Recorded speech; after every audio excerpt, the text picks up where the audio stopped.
How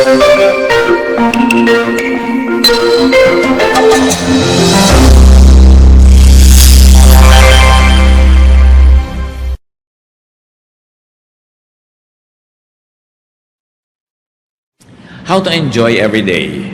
Kung meron po sa inyo kanina, nung tinanong ko na honestly ang sagot nyo, hindi ako nag-enjoy ngayong araw na to, nawa everyday na darating pa, ma-enjoy na natin. How can we enjoy every day? Do not measure today with yesterday. Isa yan sa mga pahirap ng tao para hindi siya magkaroon ng magandang araw, kino-compare niya sa mga nakaraan. Do not measure today with yesterday. Do not set your previous experiences as standards. No 2 days are alike. Para pong yung mga Israelites, minimithi nila na makalaya mula sa Ehipto dahil sila yung mga alipin doon. At nung pinalaya ng Panginoong Diyos at patungo sa Promised Land, nagreklamo na ng nagreklamo dahil kinumpare nila yung kinakain nila sa disyerto sa kinakain nila dati sa Egypt. Numbers 11:18, if only we had meat to eat, we were better off in Egypt. Dahil ang lagi nilang ginagawa, kino-compare nila yung kinakain nila ngayon sa kinakain nila dati, yung karanasan nila ngayon sa kinakain at karanasan nila noon, hindi na nila nakita na bulag na sila sa mga pagpapala na nandito naman ngayon pero wala noon. At madalas po ganyan ang tao.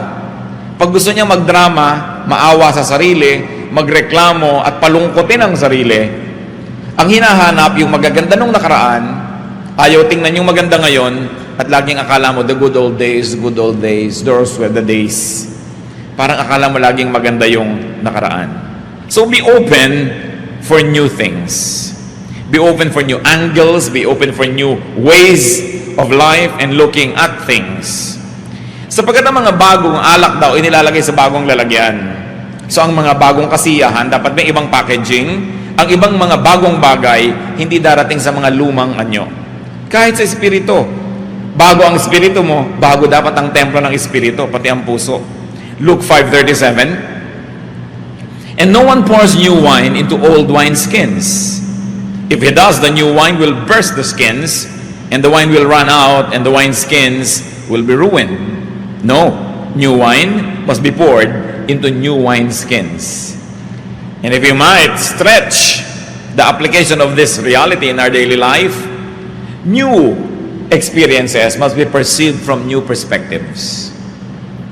New beautiful things must be seen through new frames. Hindi dapat lagi tayong alipin ng nakaraan. Hindi dapat lagi yung kino-compare, buti pa nung daddy, ganitong ugali mo, ngayon ganito ka na. Buti pa nung maliit ka pa yung anak ko, lagi niya akong niyayakap, ngayon malaki na siya, hindi na niya ako niyayakap. Pero nalimutan mo, hindi mo na rin siya pinapaliguan, hindi mo na siya inaalagaan ng sobra. Parang lagi na lang kinokonsentrate natin yung nawala na gusto natin, hindi natin tinitingnan yung dumating na bago na dating wala doon sa gusto natin. Another way to enjoy every day is do not attempt at repeats. Yung naghahanap ng repeat, kadalasan yan nabibigo. Yung mga anniversary, this is an attempt at repeat. Gusto mo yung nangyari last anniversary, mangyari uli ngayon. Yung nangyari nung huling pista, mangyari rin sa pistang ito. Yung nangyari nung huling birthday mo, mangyari rin sa birthday na ito. Nakakahon ang isip ng tao. Hindi niya tuloy nakikita yung mga bago na dapat niyang ikatuwa. Lamentations 3:23, they are new every morning. Great is your faithfulness. So, ang pinag-uusapan yung faithfulness ng Diyos. Maliban na lang na hindi totoo ang Biblia, therefore the faithfulness of God is new every morning. And because it is new, it must be welcomed. It must be received with celebration. Each new experience is new. Walang repeat. Napakahirap po sa lahat ng gusto nyo repeat. Halimbawa, nanalo tayo sa dance contest last year, kailangan manalo rin tayo ngayon. Repeat. Yung basketball team natin, nanalo nung isang liga, dapat manalo rin ngayon. Repeat. Ganito ang itsura mo nung last party, so ginagaya mo na, lagi repeat. Meron nga po ako isang babaeng nabati noon sa church. Ang tagal-tagal na. Yung buhok niya parang napakalakas yata ng hangin na nagpunta lang sa isang tabi. One-sided yata ang tawag doon. Sabi ko, sister, ang ganda ng buhok mo. Alam niyo po, 6 na buwan, hindi niya pinalitan, nakaganon lagi yung buhok niya. So, pero hindi ko na pwedeng ulitin yung puri ko, no? Na araw-araw, ang ganda ng buhok mo, nakikita ko, dahil hindi na bago. When people try to always be what was, you actually ruin your chances at being happier. Kaya sabi ng Panginoon sa Luke 5:36, He told them this parable, no one tears a patch with a new garment and sews it on an old one. If he does, he will have torn the new garment, and the patch for the new one will not match the old. Siyempre, mayroong ibang original spiritual context yan. Yung spirituality talagang pinag-uusapan, pero ang sinasabi lang ng Panginoon, hindi magka-match yung dati at yung ngayon. Huwag niyong piliting pag-matchin yan. Ang tao nagbabago. Yung pinakasalan nyo 10 years ago, ibang tao na yun ngayon. Alam nga naman na ang dami na niyang naranasang ginawa't init, gutom at pagkabusog, natutunan, ang dami na niyang kabiguan at mga tagumpay. The same pa rin siya as 10 years ago. That's impossible. Alam niyo, ang mga tao who fall out of love, yung mga tao na hindi nakaka-cope sa nagiging ugali, nangyayari sa kanyang asawa, yun na naghihiwalay eh. Kasi, mabuti pa nung nililigawan mo ako, no? Lagi kang may dalang bulaklak, no? Sasabihin naman siguro nung asawa mo, hindi lang masabi sa'yo, wala ka pa kasing varicose veins nun. Ang hinahanap mo lang yung dati ako, ikaw yung dati ka, nasa na? Diba? Laging nung araw, no?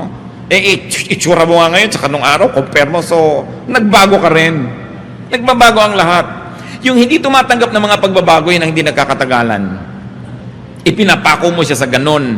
Ipinapako mo sa ganon. So, bago-bago yan. A new attitude, a new heart, a new vision will definitely see new blessings. Pag bawat araw dumating, wala kayong nakitang blessing, kasalanan nyo yon. Di nyo tiningnan. Kasi ang sabi, they are new every morning. Meron. You want to have an enjoyable day, always look for the good. You will succeed looking for the good. But let me tell you, if you look for the bad, you will also succeed.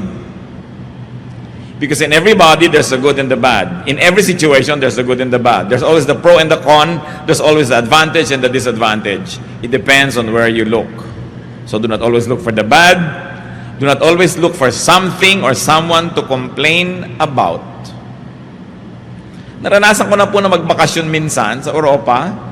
Sumakay ako sa isang malaking barko, mula Sweden going to Finland. Sumasakay pa lang ako, nadidinig ko na yung bunganga ng isang babaeng may edad, may kasama siyang asawa niyang, kasing edad din niya, pobreng lalaki na kinailangan magkaroon ng asawang ganito. Inireklamo na niya lahat. Yung incline noong daan patungo sa barko, yung taas ng hawakan, yung galaw ng tubig, yung lahat. Iniwasan kong makasalamuha ang mag-asawang ito doon sa barko. Lagi naman silang sumusulpot sa harapan ko. And this woman was forever calling the attention of her husband to something wrong. Do you think the man was having fun? No. And do you think the woman was having fun? No. Both of them spent so much money only to look for the bad and the ugly in Europe. In the States, this is not happening. Ba't ka pa lumayas-layas sa States? Diba? Gusto mo sabihin, wala sa States niyan. No? Dapat tinitingnan mo kung ano yung meron yun na enjoyin mo. Look for the good. James 5:9, don't grumble. Huwag puro rin tampo, galit, arte. Kasi sayang ang oras. Namamasyal kayo ng mahal mo sa buhay sa isang mall, nagtatampo ka ng 2 oras, nung 3rd hour, uuwi na kayo, sayang yung 2 hours.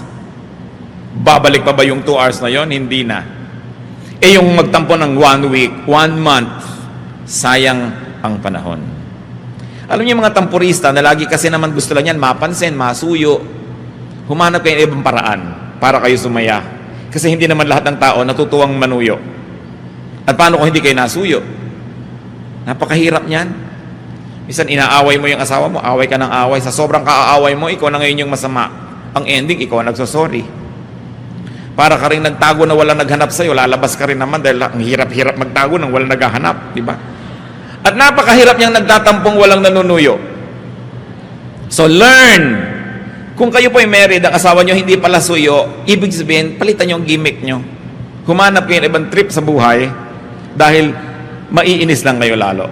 And you will spoil many days, many weeks, many months in your life which could have been invested in happiness. If you want to be happy, ready for surprises. Be ready for variations. Meron pa akong kilalang babae, sinurprise ng asawa niya. Ano sila? Yung nagsisika pa lang, nagsisimulang mag-asawa. Umuupa pa lang ng bahay, wala pang kagamit-gamit. Alam niyo po ba na itong pobreng lalaki ay sinikap na mag-uwi ng refrigerator na malaki habang namamalengke yung asawa dahil wala silang ref. Sinikap niyang i-timing lahat yon para maging surprise. Yung talagang surprise. Kasapakat pa niya pati tricycle driver para huwag iuwi agad ang asawa niya at gumawa ng delay kung sakaling hindi pa tapos ang delivery. Nakita niyo na yung pagsisikap ng lalaki. Pagdating ng bahay, tadan! Alam niyo sabi ng babae, bibili ka lang pala ng ref, di ka nagtanong, ayoko ng kulay na yan. Kung kayo yung lalaki, ano gagawin niyo? Either if i-freeze niyo siya o ihahataw niyo sa kanya yung buong ref. Alam nyo, hindi lang yun ang nangyari. Ibibili siya ng mga damit, biglang, naku, hindi ganyan ang gusto kong cut. Laging may reklamo. Alam nyo ngayon, hindi na siya ibinibili. In fact, hindi na siya inuuwi. Totoo yun. Nagsawa na. Mano ba namang masurpresa ka? Hindi kasi yun ang iyong inaasahan. You know, do not spoil something unexpected. Hindi yun ang inaasahan mo, hindi na yun ang dapat mong ipagbunyi. Meron pa pong isang tao nagregalo ng isang gadget sa isang kaibigan. Ine-expect niya talagang surprise, matutuwa. Ang nabasa sa mukha nung binuksan ng regalo, disappointment. Kasi iba ang ine-expect niya. Huwag kayong expect ng expect. But expect to be surprised. Then you'll be happier. Pag lagi ang inaasahan nyo, may script ang buhay, may specification ang darating na regalo, may script ang sasabihin ng mahal nyo sa buhay, mabibigo kayo lagi. Kung minsan may nag-aaway, hindi naman balak talaga mag-aaway. May sinasabi ka lang para mapasabi mo lang siya ng gusto mong marinig. Hindi yun ang narinig mo. Nagalit ka na ng totoo, nag-away-away na kayo. Don't always box in yourself.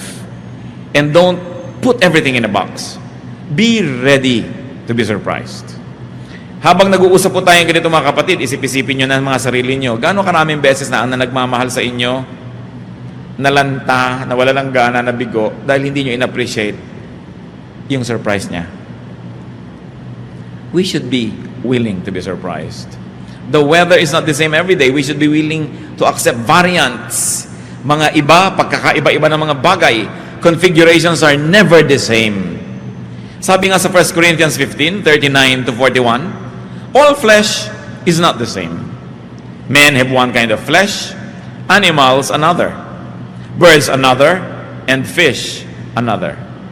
There are also heavenly bodies, and there are earthly bodies, but the splendor of the heavenly bodies is one kind, and the splendor of the earthly bodies is another. The sun is one kind of splendor, the moon another, and the stars another. And stars differ from stars in splendor. So yung mga tao, hindi kino-compare yan. Huwag mong hahanapin kay Juan, ang na kay Pedro, but enjoy ko ano yung na kay Juan, enjoy ko ano yung na kay Pedro. Hindi yung lagi mong pinagko-compare. Ganon din po ang mga araw. Each day is new. Each day is different. Each day is unique. It is impossible that there will be 2 days that are the same. Una, iba yung date, hindi na yun babalik. Iba yung posisyon ng araw, iba yung temperature, iba yung moisture, hindi yan pare-pareho. Kung lagi mo hahanapin yung gusto mo lang na klima, maraming mga araw, hindi ka mag-enjoy. So kung ano yung nandun, tanggapin. Make the most out of it. How else can you enjoy every day as worshipful activity, ha? Hindi yung nyo makasarili, narcissistic activity, but an activity that glorifies God. Because it is God who is the giver of every day. The only way to thank God is to enjoy that day. To learn from it, to be blessed by it. Be ready to enjoy physically, mentally, socially and emotionally, and be ready to enjoy spiritually. Now, you cannot always do that every day, not all of them. So, nag-iisip ka, may sakit ako ngayon, mabigat ang pakiramdam ko, magrereklamo ba ako sa Diyos? O mag-e-enjoy naman ako spiritually? Bibitawan ko lahat ng mga ginagawa ko, makikinig lang ako ng mga magagandang kanta, sisikapin kong magbasa ng kaya kong basahin kung pinapayagan ako ng mata ko na magbasa. Or I will enjoy socially. I will just be in the house and enjoy my housemates because I cannot go out to work. O may mga araw naman na very physical kayo, ganadong-ganado kayo, enjoy it. Hindi naman yung doon ka ngayon pipilit gumawa ng iba. Kasi araw-araw ang ating din pong chemistry iba eh. Iba-iba ang sitwasyon. So tinitingnan mo, what is this day for? Ecclesiastes 5:19. Moreover, when God gives any man wealth and possessions, and enables him to enjoy them, to accept his lot and be happy in his work, this is a gift of God. Sabi po ni Solomon, pag naibigay sa inyong Diyos na pagkain at binigyan pa niya ng gana, aba, samantalahin nyo yan. Kasi minsan may gana kayo, wala yung pagkain na gusto nyo. Minsan may pagkain, wala kayong gana. Pag nagkasabayan, enjoyin nyo. Ano man ang nandyan, kailangan yan na huwag papalampasin. Ngayon, mga tao ganyan din po mga kapatid. There are people that you can enjoy physically.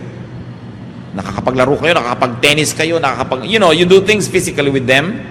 Good. Pero huwag nyo na laging hanapan niya na magkakaroon din kayo ng mental enjoyment. Kasi hindi naman lahat ng katangian nasa isang tao. So may tao naman na pagkasama mo siya, talagang it's a mental game. It's nice. You get fulfilled. And there are people who are very socially nice to be around. They make you feel good. And there are people who make you enjoy spiritually. Bihirang nagsasama-sama lahat yan sa isang tao. Kaya ang tao na mag-enjoy ng buhay, marami ring mga karakter na tao sa kanyang buhay. At pinapayagan mo rin ang mahal mo sa buhay na maministera ng iba. Hindi ko may asawa ka na, kayo na lang ang tao sa mundo. May girlfriend ka, may boyfriend ka, kayo lang ang tao sa mundo. Because you cannot always deliver. Kung minsan iba yung kaligayahan ng asawa mo, pag mga kapatid niya ang kasama, so bakit mo pagkakaitan?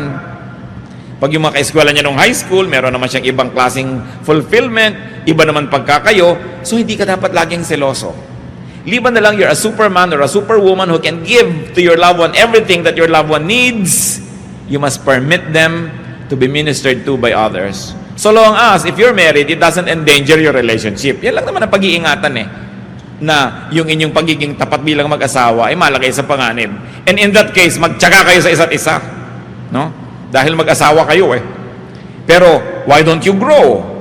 Halimbawa, yung asawa mo, ang hilig-hilig manood ng basketball, 20 taon na kayong mag-asawa, hindi ka makaupo sa isang buong game at pag-aralan yon.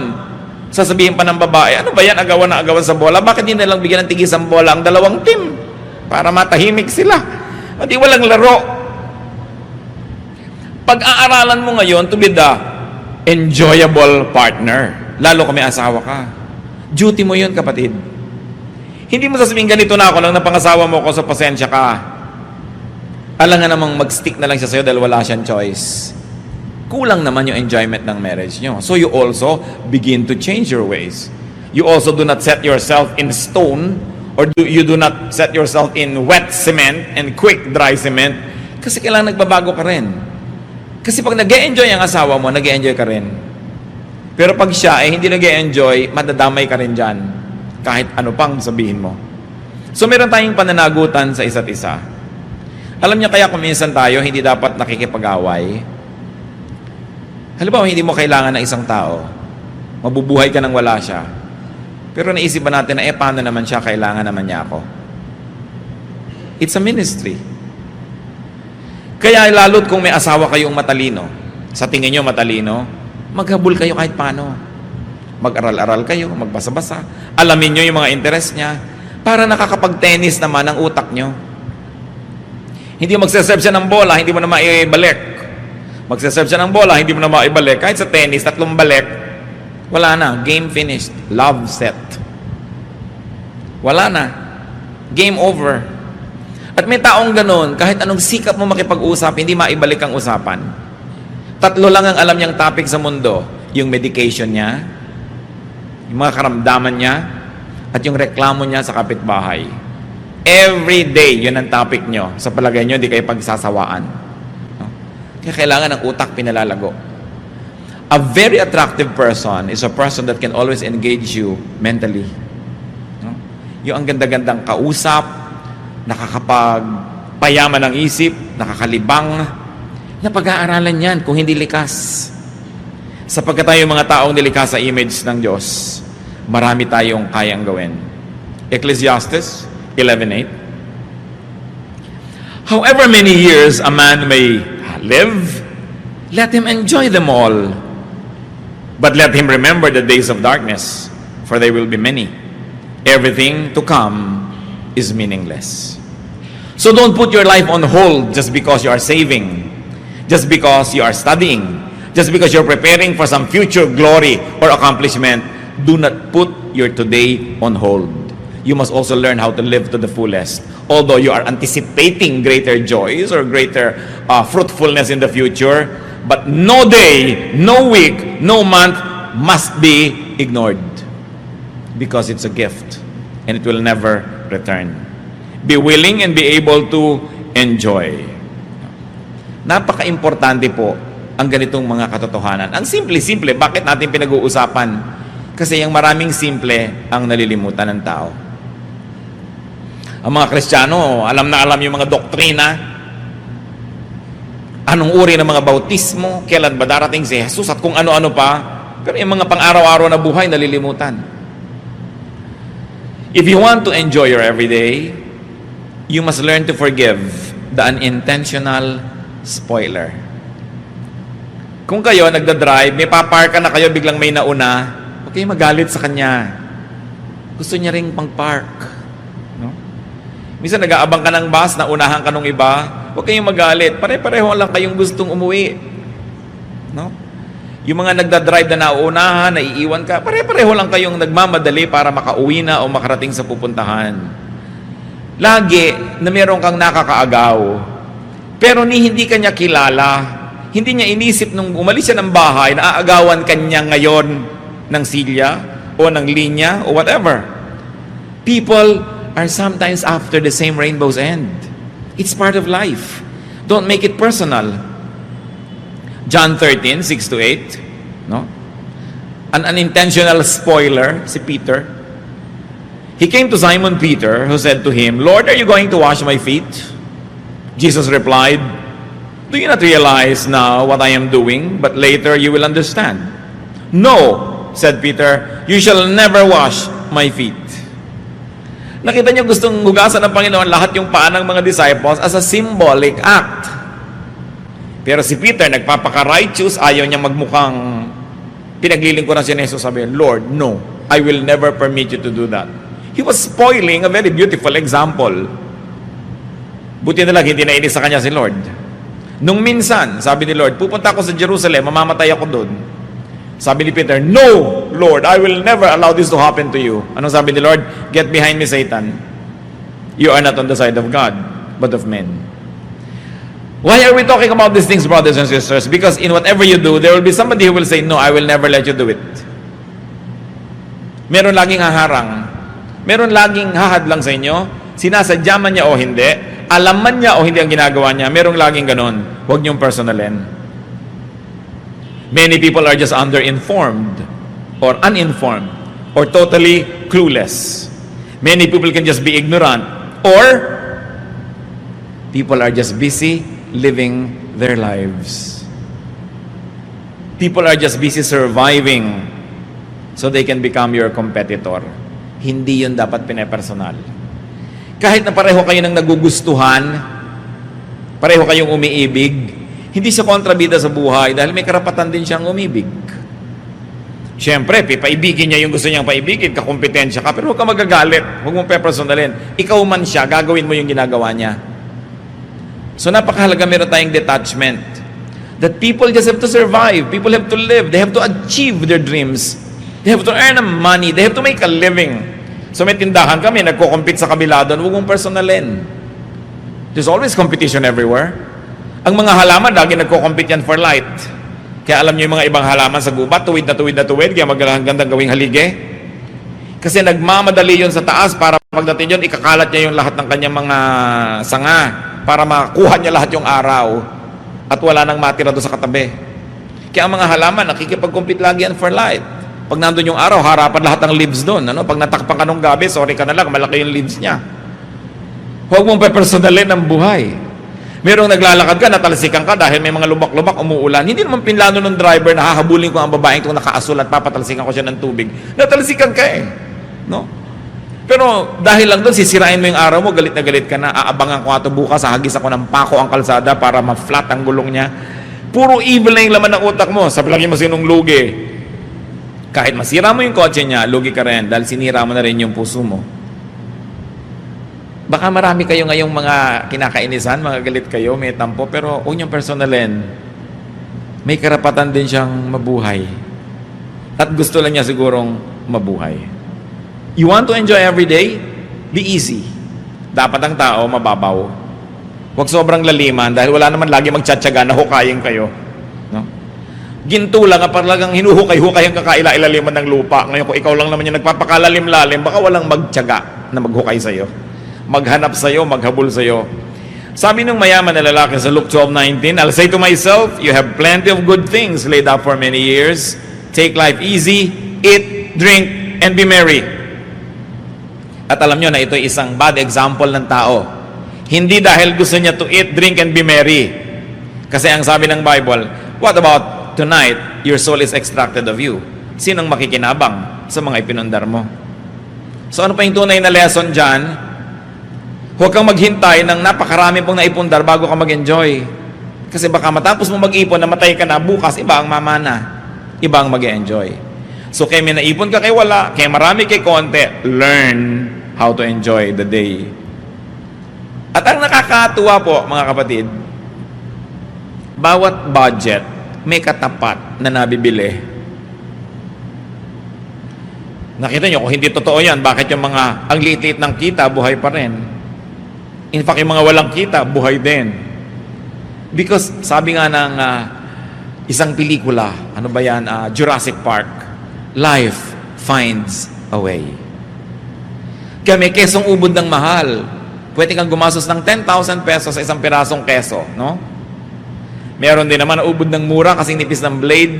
Pag humangin, habol-habol mo ang keso mo. Pero keso pa rin, di ba? May tinapay na ang mahal-mahal, may ang mura-mura, may laman pa sa loob ng nyog. Okay, may laman pampalaman na kulay-pulay pala, mga lumang tinapay din yun na dinurog at kinulayan. Bawat budget may katapat.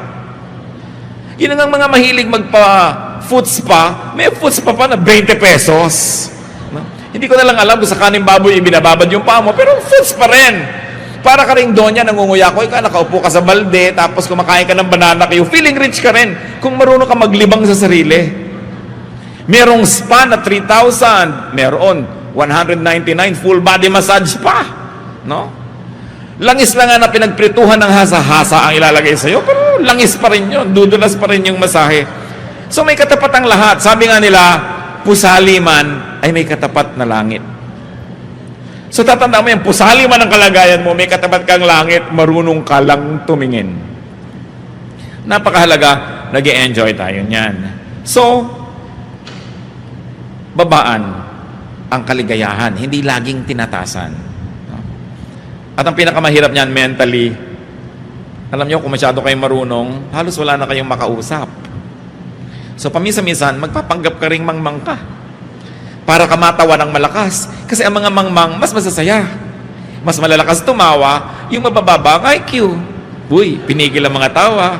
Diba? Mas tawanan ng tawanan yung mga nonsense ang usapan. Ginagaranti ako sa'yo, hampasan pa, gulungan. Sigurado walang kalatoy-latoy ang pinag-uusapan nito. Pero, masaya.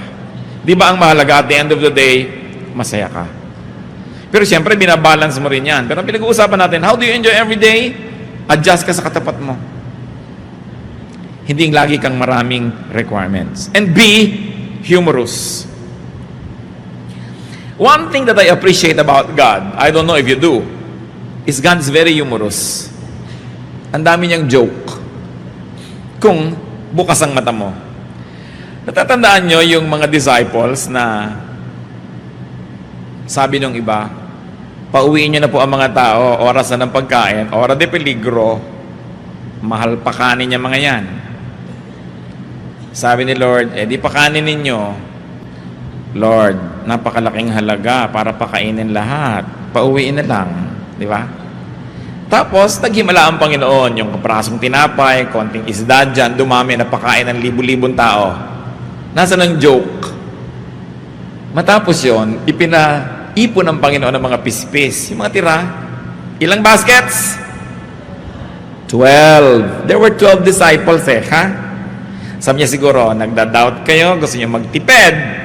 O tigi-tigis ang basket kayo, yan ang pagkain niyo sa susunod na linggo. Tigi-tigis ang bit-bit sila. Bakit 12? 12 kasi nagre-reklamo.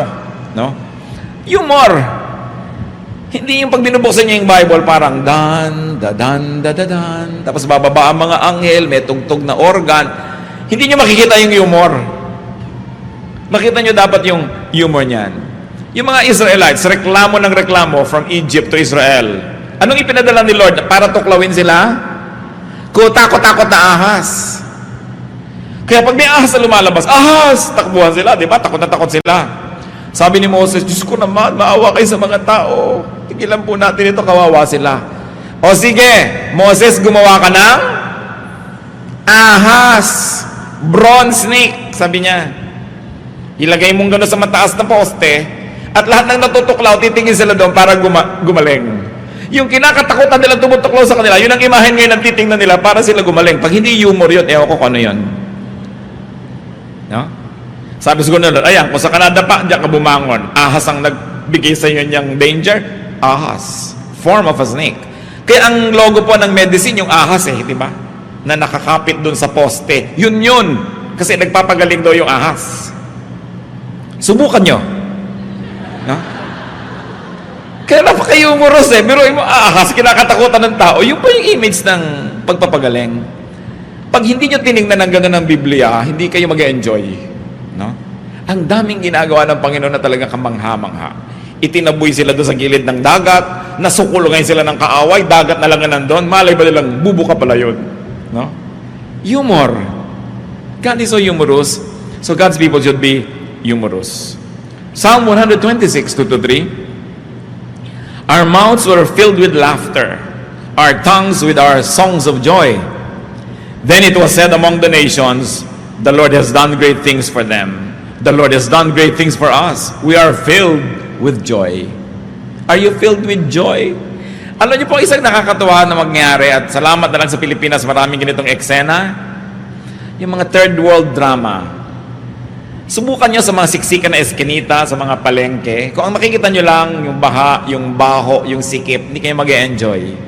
No? Pero tingnan niyo yung mga nakakatawa, ang dami-dami. Ang dami-daming nakakatawa.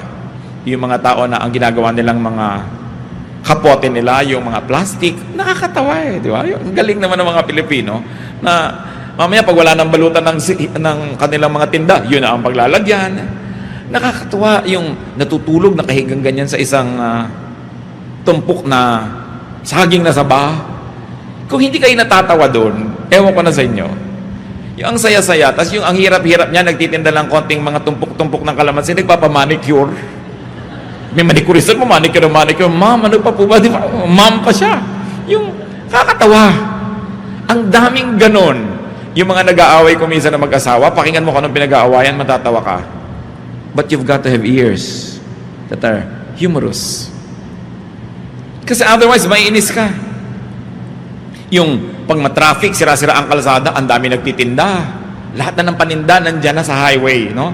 Makikita mo na lahat, yung may mga helicopter na mga lumilipad, mga boomerang, lahat na tuwalya gusto nyo. Ayoko ng tawas. Tawas, meron ako. Hindi, gusto ko butong ako. May butong pakuan ako. Kung saan kinukuha ng tao yung paninda niya. Pag hindi pa kayo naaliw dyan, may problema kayo. No? Pati yung mga magkakapit bahay, kung minsan mayayamot ka dahil ang lakas-lakas ng tugtog. Pero actually, kung titingnan mo rin, sakyan mo lang, mag-e-enjoy ka rin kasi wala kang gasto sa kuryente, may musika ka. So, tingnan nyo yan. Be humorous. In fact, humor every day. Humor every situation. Pag hindi nangyari yung gusto nyo mangyari, hanapin nyo kung anong nakakatawa. Nakapila kayo ang haba-haba, naranasan ko na to noon. Well, I have friends who are very, very helpful. Kung ano man ang kailangan ko sa gobyerno, passport, anything, NBI clearance, i-deliver sa akin yon. Pero kung minsan ginagawa ko yon talaga, pumipila ko doon kasi gusto ko maranasan ng nararanasan ng lahat ng tao. Nakapila kami sa NBI na ganyan, ang tagal-tagal ng pila. Ang init-init, sari-sari. Alam nyo, mamaya, meron doon sa pila isang babae at isang lalaki. Nagdadrama na sila, kunwari ligawan.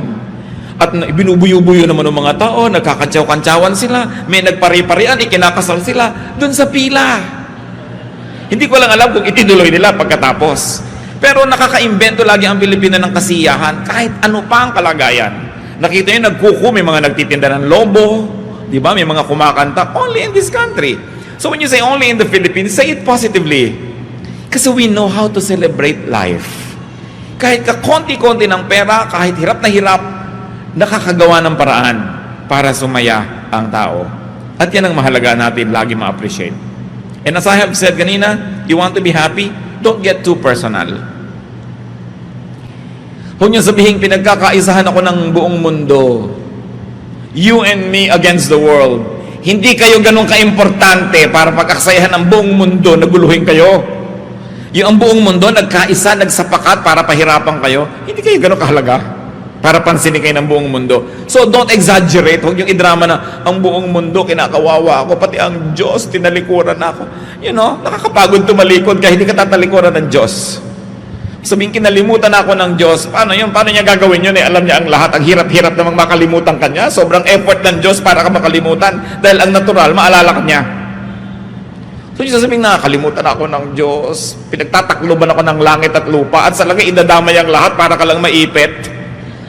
Pagtatakloban ka ng langit at lupa. Yung ganyan mga madramang salita, nakaka-influensya ng attitude natin. Huwag niyong personalin, no? Dahil talagang panapanahon lang ang buhay at totoo yung swerte-swerte lang yan.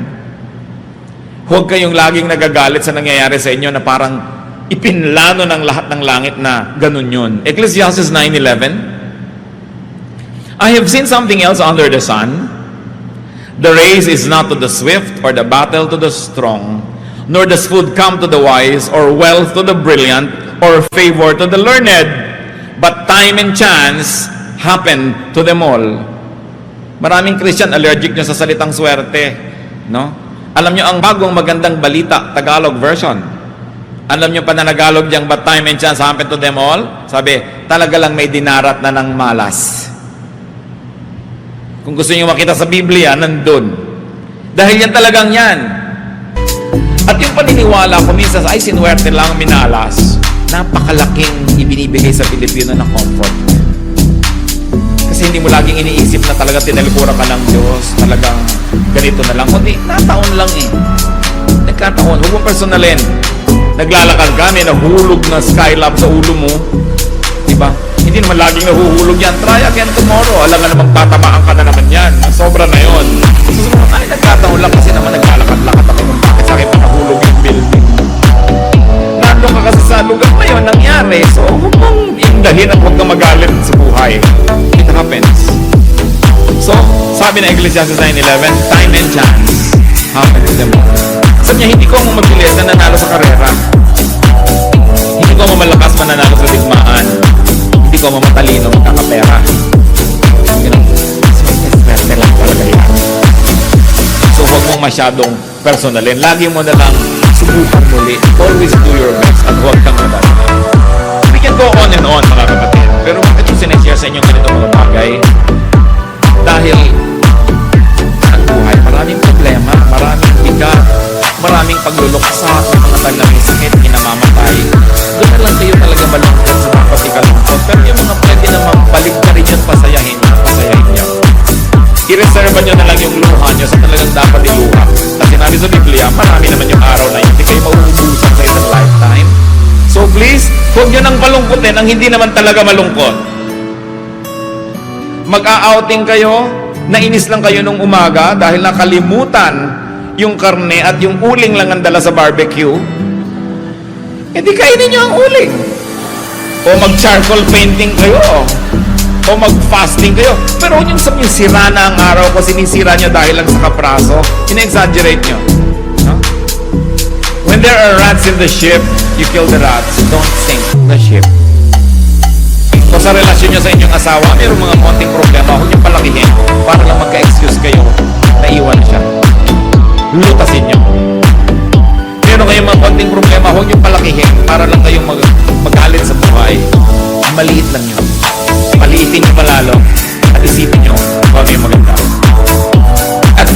the day, it is not what happens in the day that makes it good or bad. It is your attitude. It is your attitude. The same heat that melts the wax hardens the clay. Maglagay kayo ng kandila sa isang oven, now, maglagay kayo ng palayok na pasapat, ginagawa pa lang, titigas. Tumigas yung isa, natunaw yung isa. The same heat. So every day, depending on what you want to be, you have to decide if you're going to be wax or if you're going to be clay. Because the same heat will be there. It's your attitude. Ang nagpapasaya sa tao ay hindi ang nangyayari o ang hindi nangyayari. Kung paano niya ito tinatanggap. At kung paano niya ipinapamuhay. There is really very seldom any bad day. Usually there is just a bad attitude. So enjoy your day. Because when you enjoy your day, the day also enjoys you. And God enjoys you. And people enjoy you as well. So isa rin nating tungkulin sa ating kapwa na mag-enjoy. Because we cannot give what we do not have. When you make yourself happy, in fact, even if you have to exert an effort, you're actually preparing to minister to others so that you can make them happy too. But if you make yourself miserable, you will not be able to pass on happiness to others. You will only make them miserable as well. It's a matter of choice. So, babalik ako sa tanong ko kanina, have you enjoyed your day? Kung hindi nyo masyado yan na-enjoy, reviewin nyo agad kung anong attitude nyo ang hindi nagpa-enjoy. No?